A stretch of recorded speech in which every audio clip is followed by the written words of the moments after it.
আজ ছিল অক্ষয় তৃতীয়া আর আমি এখন ব্লগটা শুরু করছি সকাল 11টা সাড়ে 11টা থেকে। অ্যাকচুয়ালি স্টল থেকে বাড়ি ফিরতে ফিরতে যেহেতু লেট হয়ে যায় তাই কিন্তু ঘুম থেকে একটু লেটেই উঠি।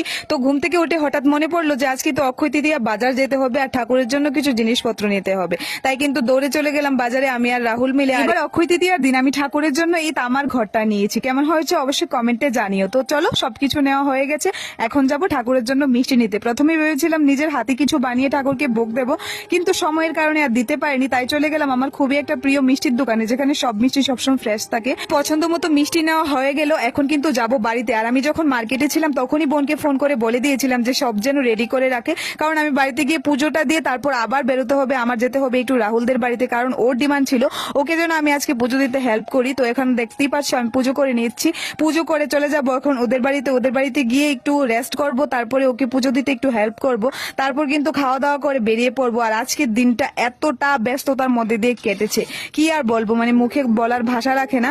তো সে যাই হোক, এখন কিন্তু আমরা খাওয়া দাওয়া করে বেরিয়ে পড়েছি স্টলের উদ্দেশ্যে। আর আজকে কিন্তু স্টলে যেতে আমাদের অনেকটাই লেট হয়ে গেছে আর শরীরটা একদমই টায়ার্ড হয়ে গেছিল। স্টলে যে কোনো ভিডিও ক্লিপ নেওয়ার একদমই টাইম পাইনি। একদম বাড়ি আসার সময় আমার হঠাৎ মনে পড়লো যে আজকে তো আমি ব্লগ করছি, তারপর কিন্তু ভিডিওটা অন করলাম। তো চলো, আজকের মতো ব্লগটা এখানেই শেষ করছি। তোমাদের ব্লগটা কেমন লেগেছে অবশ্যই কমেন্টে জানাবে, ভালো লাগলে অবশ্যই সাবস্ক্রাইব করো। টাটা, সবাই ভালো থেকো।